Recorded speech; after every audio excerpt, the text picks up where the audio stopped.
We're moving into your parents' house. They've moved to the countryside, right? So that mansion is ours now." "What are you talking about?" "My name is Jill.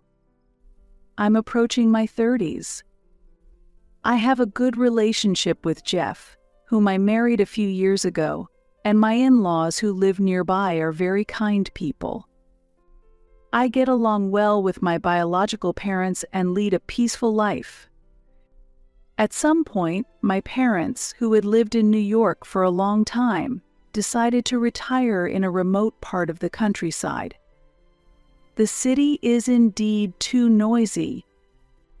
It's inconvenient, but the countryside life suits us better. Although we lived in the city because of my father's job, my parents were raised in the countryside. If they wish to return to the countryside, I have no reason to object.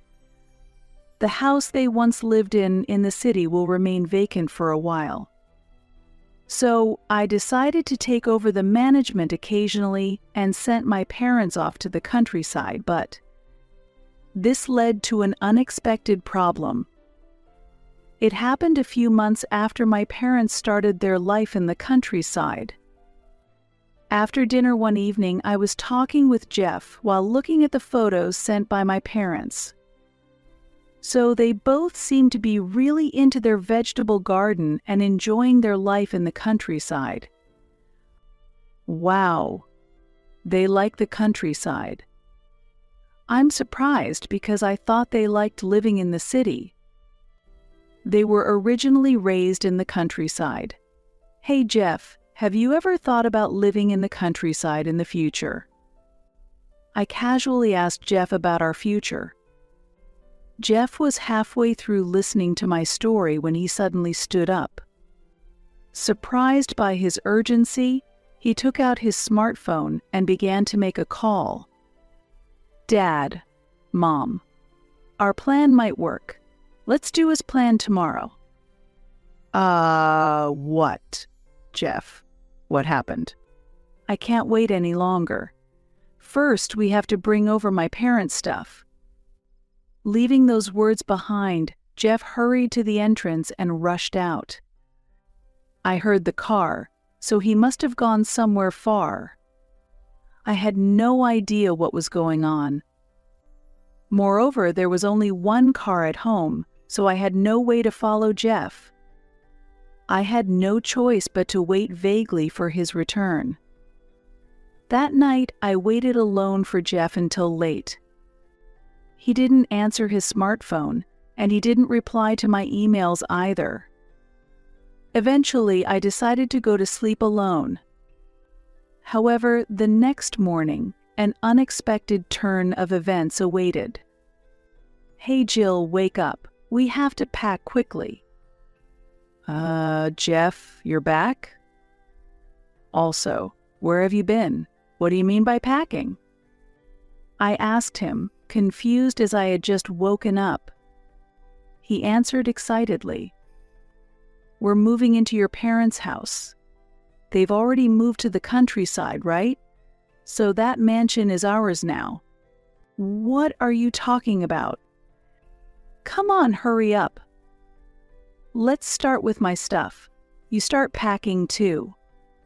My parents will come to help us soon." Rubbing my eyes, I managed to understand that Jeff wanted to move. Judging by the keywords like countryside and mansion, it seems he is aiming for the residence where my parents once lived. Normally, I would avoid discussing this with others, but my childhood home, my parents' old house, is a luxurious mansion worth $1 million. Before I could respond to this realization, Jeff grabbed his luggage and hurriedly left the house. Within a few minutes, my in-laws arrived at our house. "Jill, have you finished packing yet? Well, I suppose you won't need much of your stuff." That's right. Since she's going to live with as a daughter-in-law, she wouldn't need much. 2 sets of summer clothes and 2 sets of winter clothes should be enough, right? dispose of everything else and come. The room in the shoe area right next to the entrance will be enough for you, right? Make sure to bring minimal belongings. Come on, how long are you going to daze around? Why don't you hurry up and come to the new house? Our stuff was already brought over yesterday. My in-laws, who had been kind until then, began saying strange things. What are you talking about? When I asked in a lowered voice due to their sudden rude remarks, they replied, "We mean exactly what we said.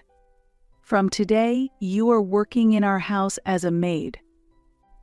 Of course, do continue working outside as usual, but we'll manage your salary, so be prepared for that." Why? Both of you, what has happened? You have been so kind until now. I still tried to hope this was a nightmare. No, I wanted to believe it was a nightmare.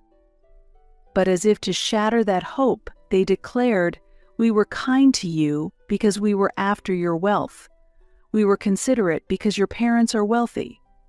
It's been tiring to pretend all these times, but now we can drop the act altogether." That's right. Your parents aren't planning to come back from the countryside, are they? Then you should serve us from now on.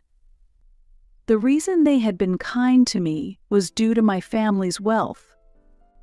Indeed, honestly, my family is financially better off than an average household. But to think that my in-laws saw us in such a way. Ah, Jill, have you finally woken up? And you haven't packed yet? Well, never mind. We didn't plan to take your stuff anyway. Anyway, can you help us unpack at the new house?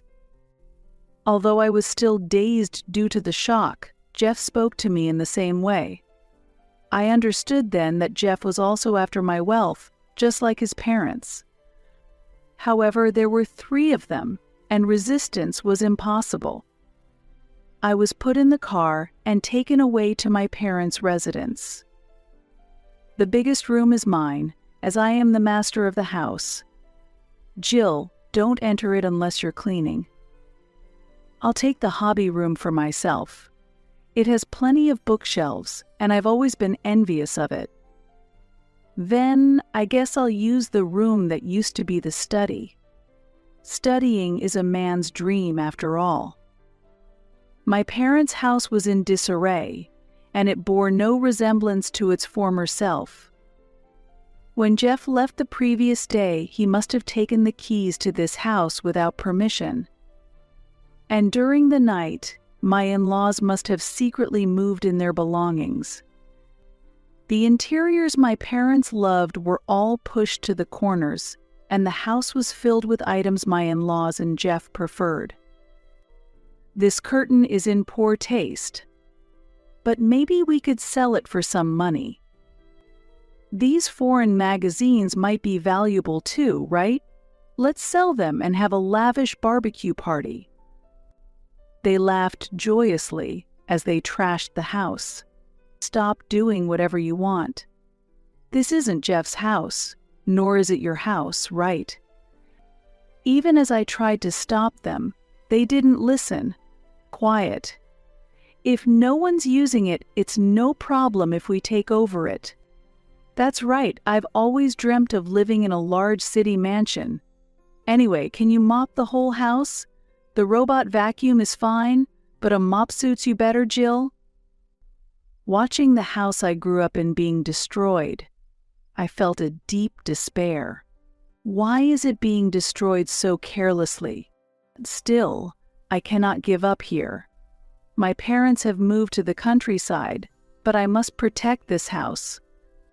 Do you really think it's okay to do as you please like this? Huh? Why are you acting so high and mighty? This house is mine now. I can do whatever I want in my own house. When I confronted Jeff, he acted as if he owned the place.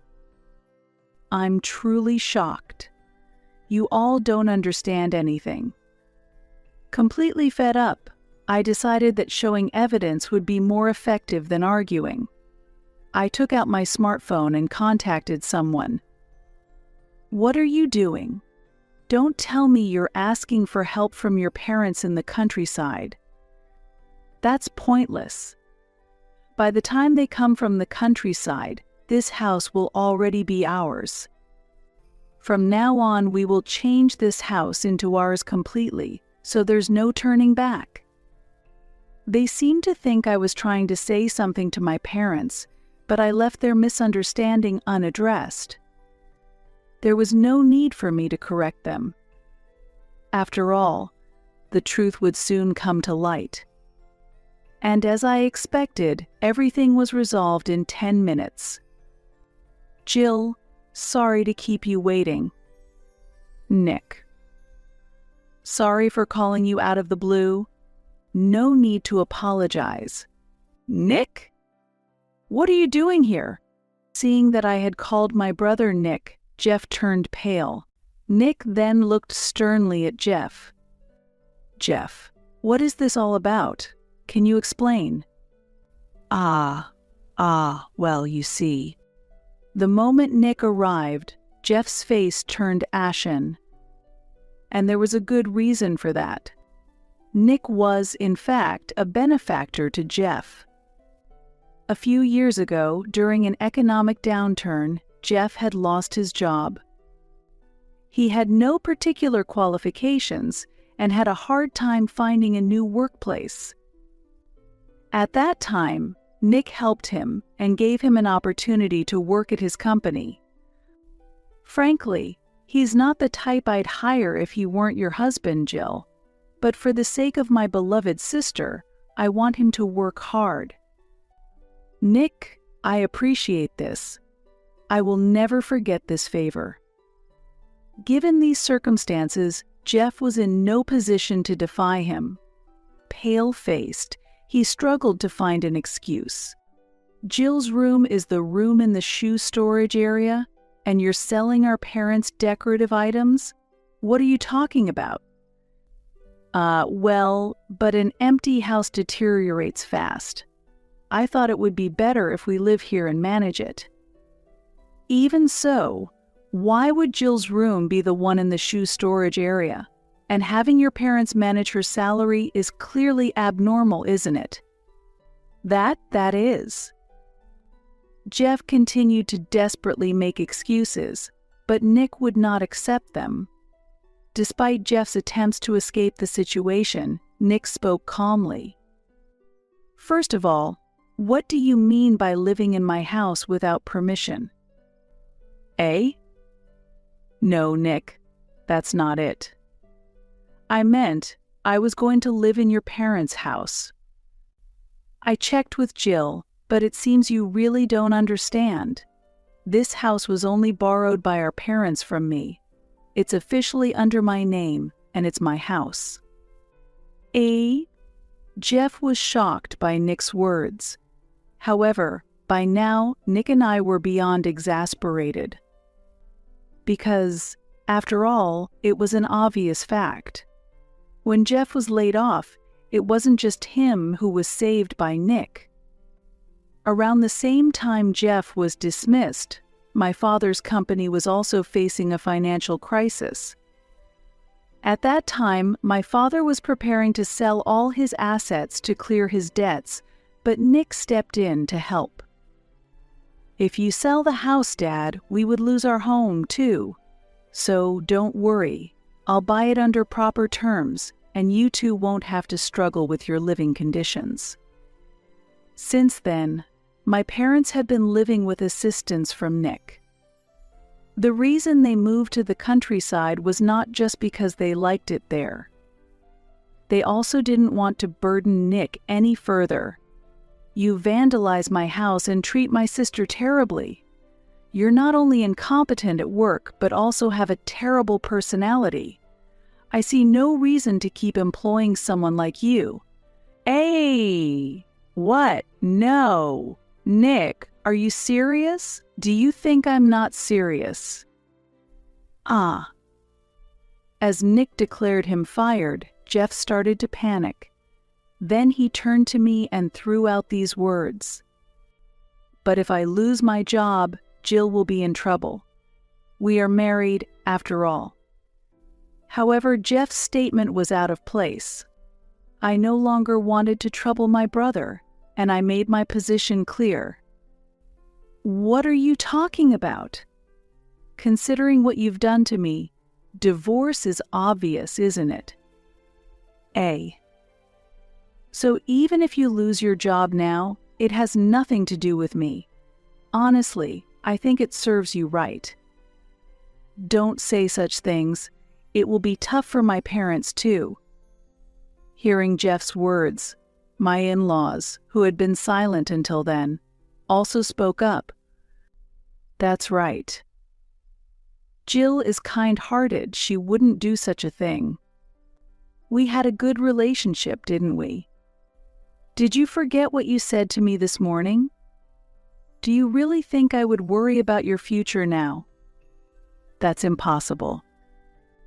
At that moment, Jeff and my in-laws realized that my brother and I were not going to give in. Eventually, they followed my brother's orders and removed their belongings from our family home. Later, the family lawyer, whom my brother had contacted, was present as we discussed the divorce. Look, I'm going to be unable to work soon, so transfer all the property to me. Jill loves me, so she will surely allow it, right? We also rely on Jeff's income.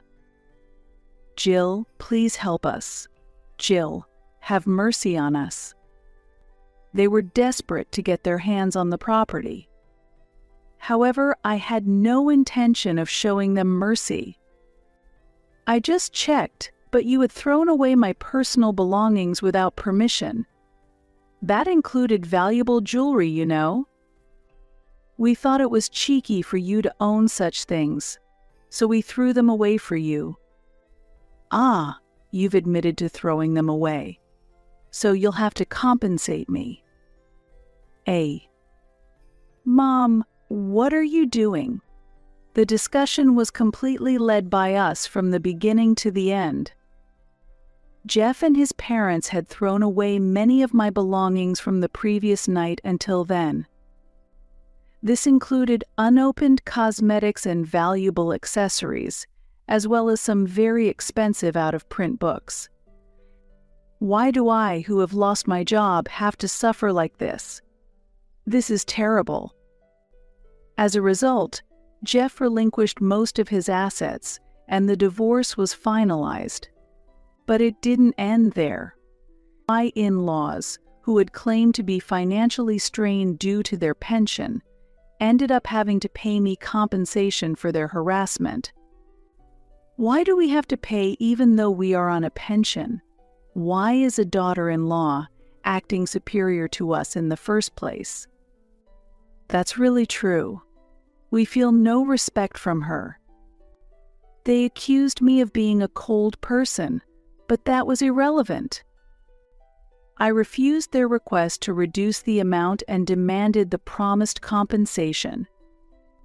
After the divorce was finalized, my brother and I decided to demolish our family home and sell the land. I really want to keep this house because it's full of memories, but it would be unpleasant and troublesome if Jeff and his family come here, right? So let's sell the house. Yes, I think that's better too. This place is inconvenient for both you and me to commute from. The house was filled with many memories, and I would have liked to keep it as it was. However, the thought of Jeff and his family stepping foot there is extremely unpleasant and would also be a hassle, making it a major burden for us. We have many photos taken as a family, and these photos will forever remain vivid in our hearts. These memories will never be forgotten. But what is even more important is completely cutting ties with Jeff and his family and starting a new chapter in our lives. This allows us to embrace new happiness and a peaceful life. Afterward, I continue to work actively as before, enjoying my days. My brother is also expanding his business, leading a busier yet more fulfilling life. Additionally, my parents have passionately embarked on a new endeavor of growing different types of vegetables, planning to take on the challenge of cultivating new varieties. I heard that Jeff and his parents are facing financial and professional difficulties and have even lost their place to live. However, their situation has no impact on us now. We are now focused on saying goodbye to the memories with Jeff and his family and starting a completely new life. What we understand is that there are things far more valuable than money or the luxury of a house.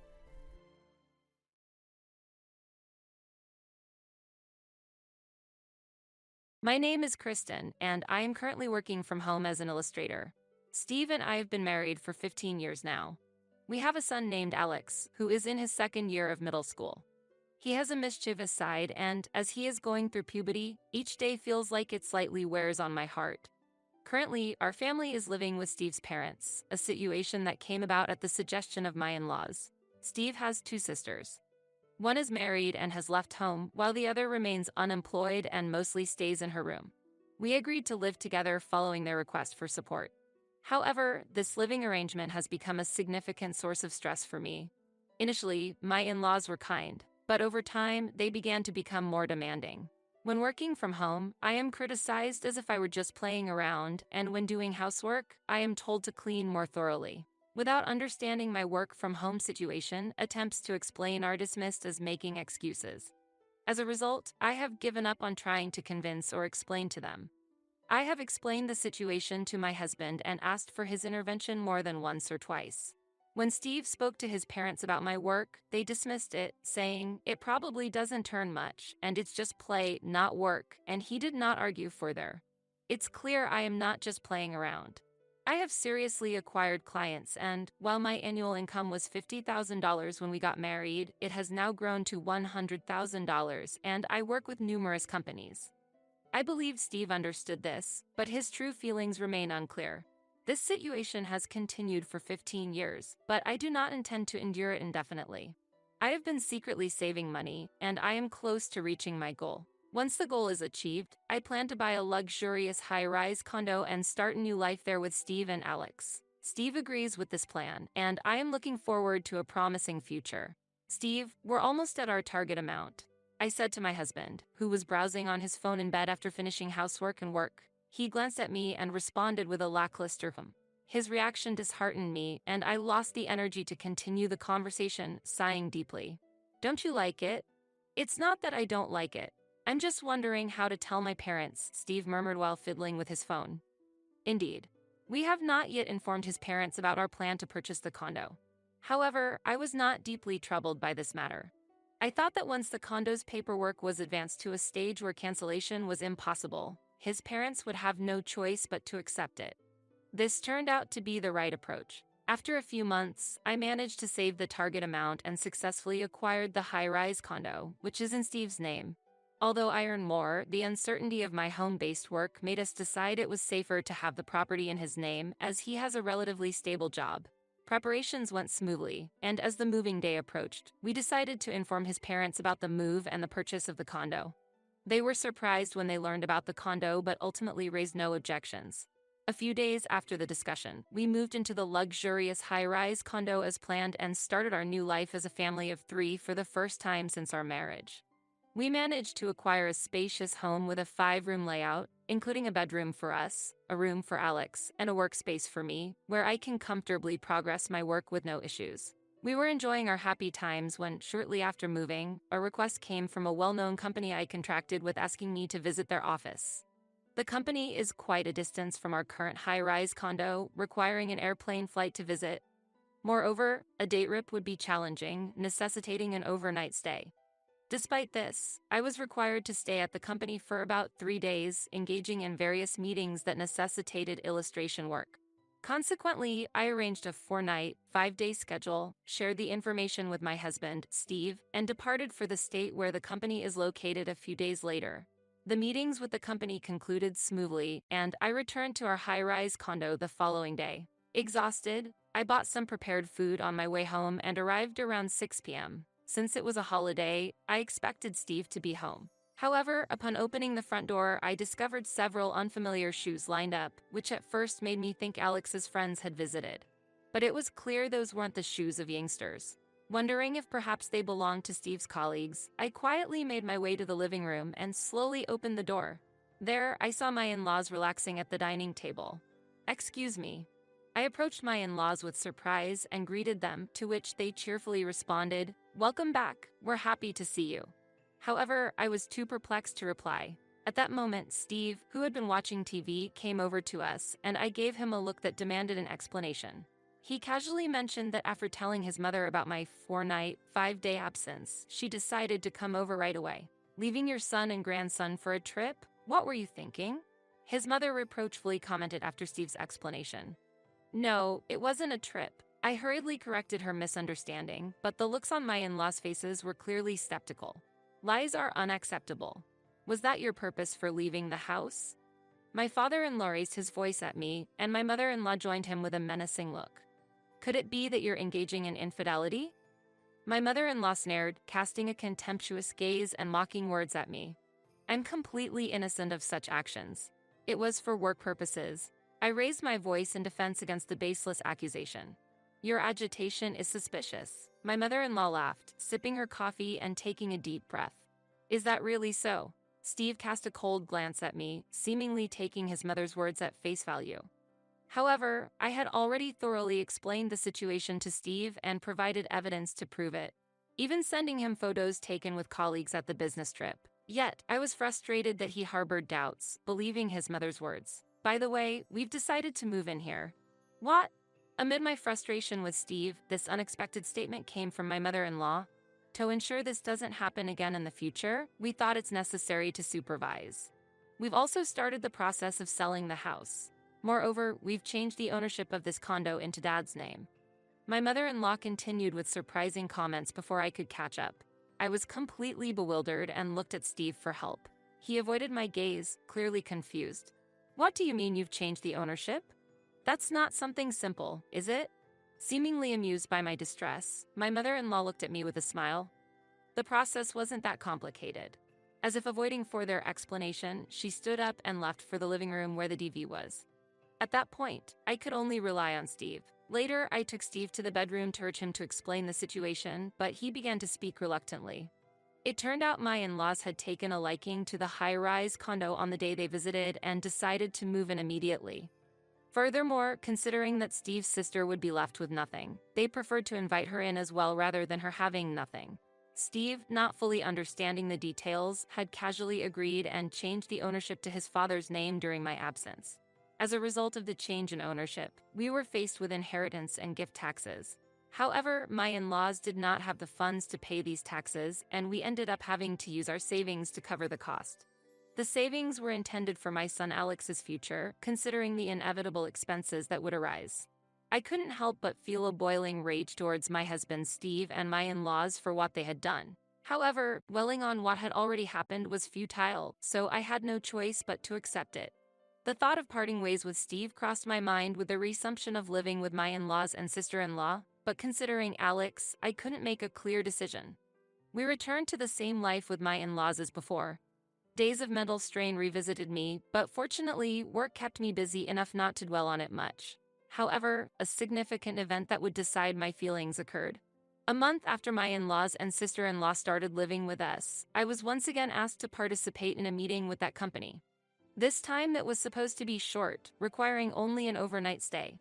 Despite hesitations due to the presence of my in-laws, it was still part of my work. In discussions with Steve, the initial accusations of infidelity raised by my mother-in-law were brought up, but after promising communication with the company, post-visit activities, and photo sharing, it was eventually agreed that I could go without any issues. "So, I'll be leaving now." I greeted my mother-in-law, who was relaxing in the living room on the day of departure, but received no response. My father-in-law, watching TV, glanced at me for a moment but returned to his screen without showing much interest. Without saying anything more to them, I left the high-rise condo. After completing the meeting, I returned home the next afternoon. I'm back, I announced to my in-laws in the living room, then immediately headed to my office to resume work.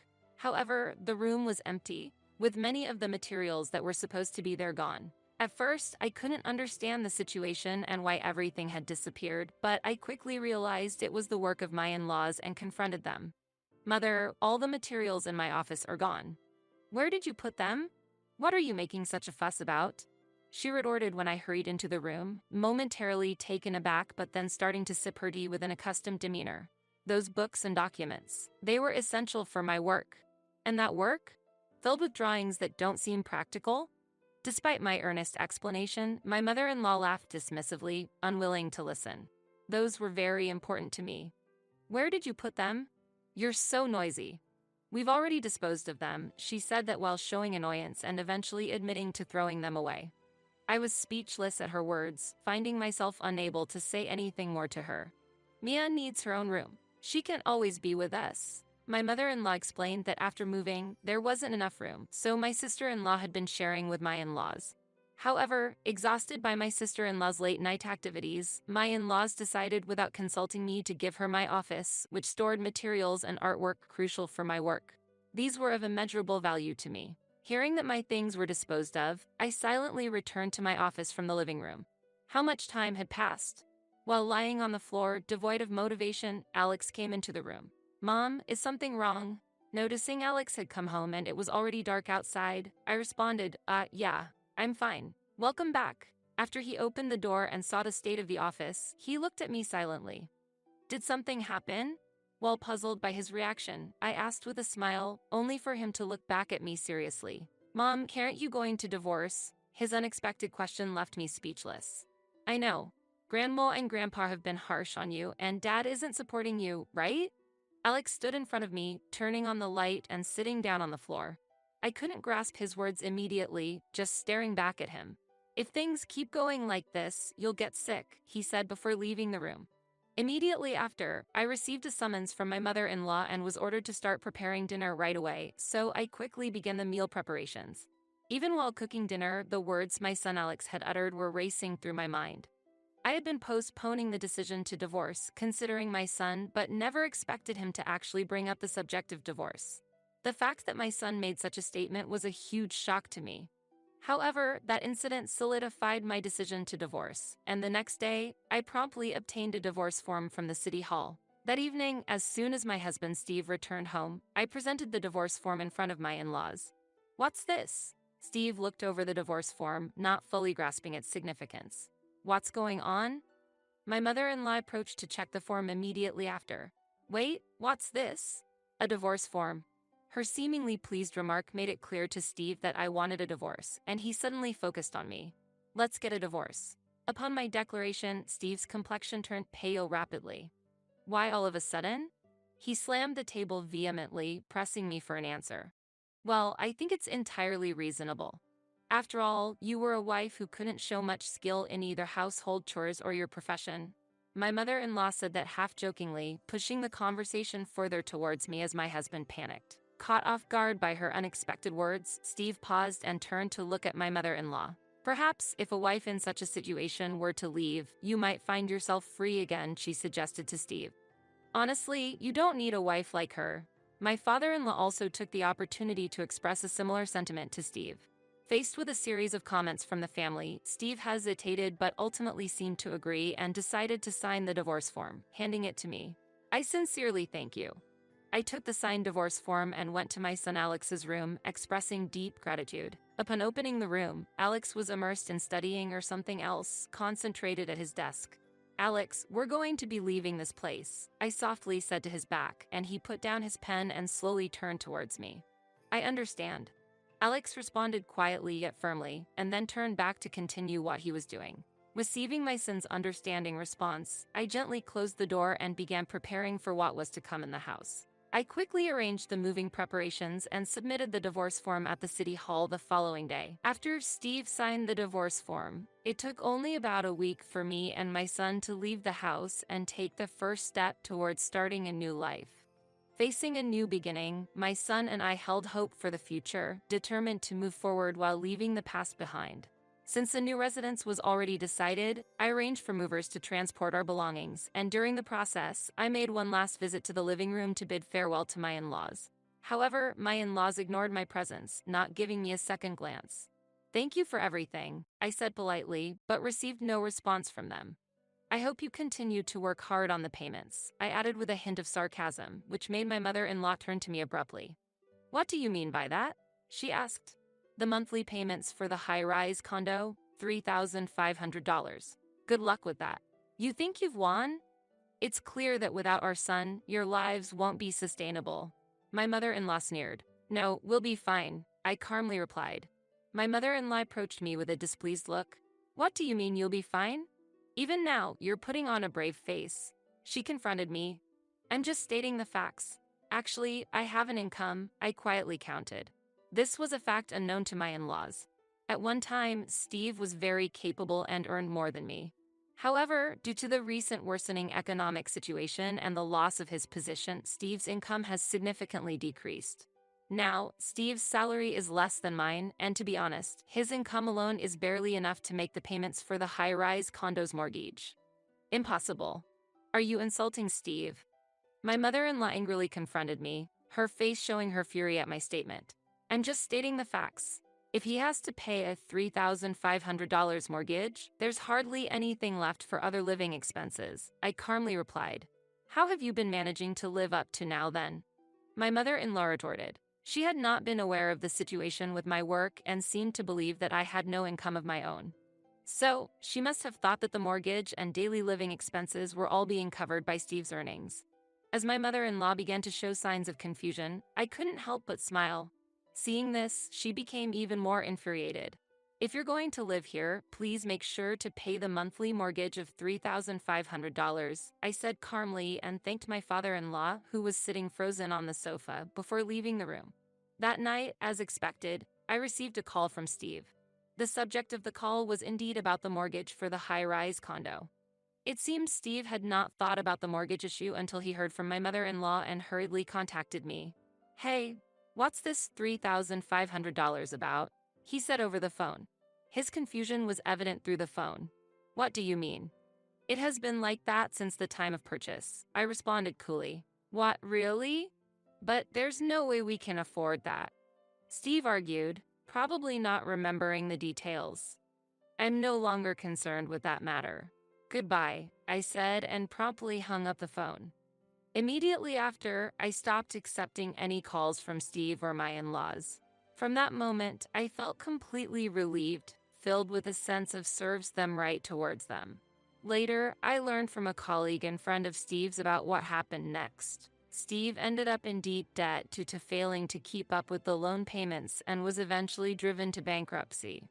Naturally, my in-laws and sister-in-law didn't have the funds to make the payments either and also faced bankruptcy. Steve managed to keep his job but now has to support not only himself but also the other three, taking up night jobs and becoming increasingly worn out day by day.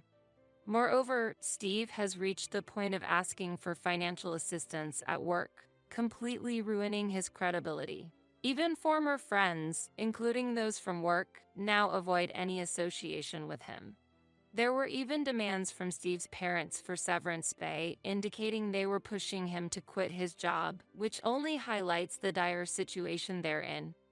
Perhaps this is their comeuppance for underestimating my profession and coveting the luxurious high-rise condo without knowing anything. Now, I live comfortably with my son, focused on my work, and feeling